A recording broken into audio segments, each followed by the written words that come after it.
ឆាណាដែលទានរឿងសូមស្វាគមន៍រឿងដើមកំណើតរន្ទះដែលមានដំណើររឿងដូចតទៅកាលពីព្រេងនាយមានបិសាចមួយឈ្មោះរាមាសូរនិងនាងអរខទេវីមួយឈ្មោះមេខលាអ្នកទាំងពីរបាននៅបម្រើមហាឫសីដ៏មានឫទ្ធិម្នាក់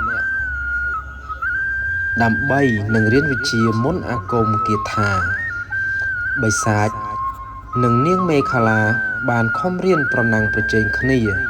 ដើម្បីបំពេញចិត្តគ្រូរៀងខ្លួនហើយអ្នកទាំងពីរប្រកបដោយបញ្ញាវ័យក្រៃលែងដូចគ្នាតាបោះក៏ស្រឡាញ់អ្នកទាំងពីរនោះស្មើគ្នាពេលតាបោះបានបង្រៀនសិស្សលោកជាប់សពគ្រប់មុខវិជ្ជាហើយលោកក៏ចងលបងវិជ្ជាសិលមើលថាតើអ្នកណាប៉ិនប្រសពជាងគេ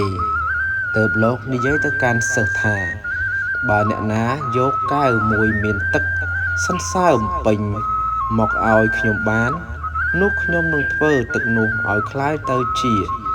កែវម៉ូណូរីហើយដោយគុណភាពនៃរតនវត្ថុនោះអ្នកម្ចាស់កែវអាចប្រាថ្នាអ្វីធ្វើអ្វីឬចង់បានអ្វីចេះតែបានសម្រេចទាំងអស់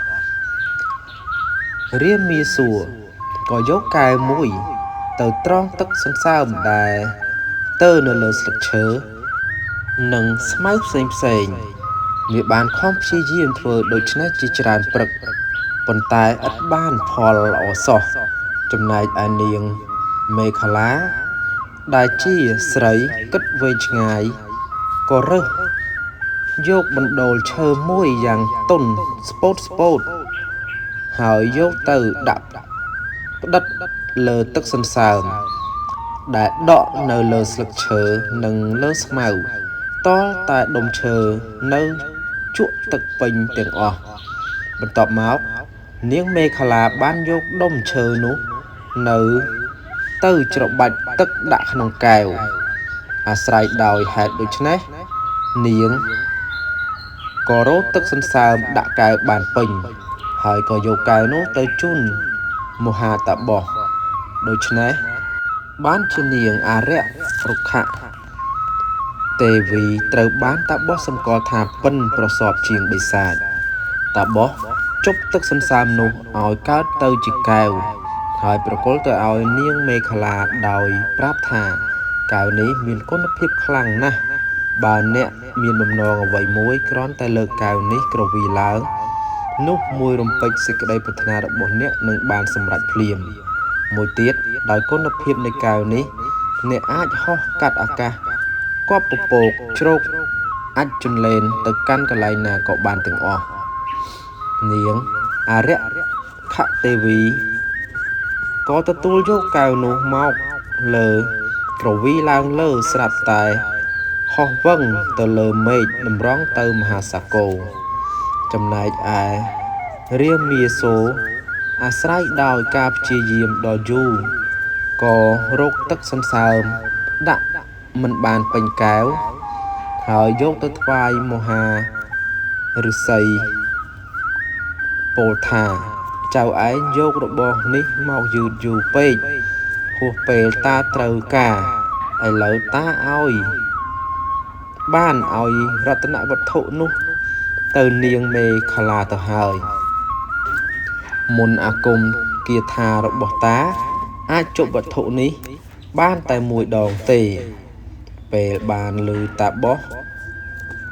ថាដូច្នេះរាមាសួរក៏កើតសេចក្តីទោមនស្សពន់ប្រមាណហើយក៏ស្រែកយំអន្ថឹកអន្ថែងយ៉ាងខ្លាំងដើម្បីលួងចិត្តបិសាចតាបោះក៏ប្រាប់ថាចូលទៅកុំកើតទុកខ្លាំងពេកចាំតាឲ្យពូថៅមួយពូថៅនេះអ្នកអាចយកទៅឆ្លោះដណ្ដើមយកកែវពីនាងអរិយខទេវីមេខលាបាននាងមេខលានេះចូលចិត្តហោះហើរលេងលើអាកាសដើម្បីមុជទឹកភ្លៀងដែលមានភ្លៀងម្ដង ចូលអ្នកចោលពូថៅនេះទៅលើវានឹងបោះចោលកែវដល់មានតម្លៃនោះប៉ុន្តែនៅពេលប្រយុទ្ធគ្នានោះចៅឯងឃើញវាលើកកែវឡើងក្រវីចូលចៅឯងបិទភ្នែកភ្លាមមុននឹងចោលពូថៅទៅលើវាពេលរាមាសួរបានពូថៅមកកាន់នៅដៃហើយវាក៏ហោះស្វែងរកនាងមេខលាដើម្បីដណ្ដើមកែវមនោរាប៉ុន្តែពេលនាងមេខលាបានឃើញរាមាសួរភ្លាមនាងក៏យល់ឃើញថាបិសាចនេះប្រកាសជាមានបំណងធ្វើអាក្រក់មកលើនាងពុំខានទើបនាងលើកកែវក្រវីឡើងហោះទៅលើអាកាសវេហាខ្ពស់ក្រៃលែងពេលក្រឡេកឃើញពន្លឺចាំងនៃកែវមានសិលភ្លាមបិសាចក៏បិទភ្នែកវាចិត្តរួចក្រវែងអាវុធវាទៅអាវុធនោះក៏ហោះយ៉ាងលឿនលឺសូរសម្បើមក្រៃលែងប៉ុន្តែឥតត្រូវនាងមេខលាទេ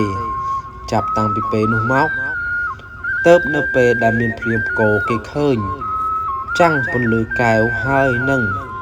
ឮសូរសំឡេងយ៉ាងខ្លាំងនៃអាវុធនោះអាស្រ័យហេតុនេះហើយបានជាក្នុងភាសាខ្មែរយើងឲ្យឈ្មោះដុំថ្មទាំងឡាយណាដែលមានរាងដូចផ្លែពូថៅឬចប់កាប់ក្បាលស្រួចឬដោយកំបិតថាកម្មរន្ទះហើយសន្មតរបស់ទាំងនេះថាជាព្រួញរបស់យក្សបាញ់នៅលើមេឃធ្លាក់មកពីលើដីបាទរឿងនេះក៏បានបញ្ចប់តែត្រឹមនឹងបាទសូមអរគុណកុំភ្លេចជួយ Subscribe Channel ដើម្បីទទួលបាននូវវីដេអូបន្តទៀត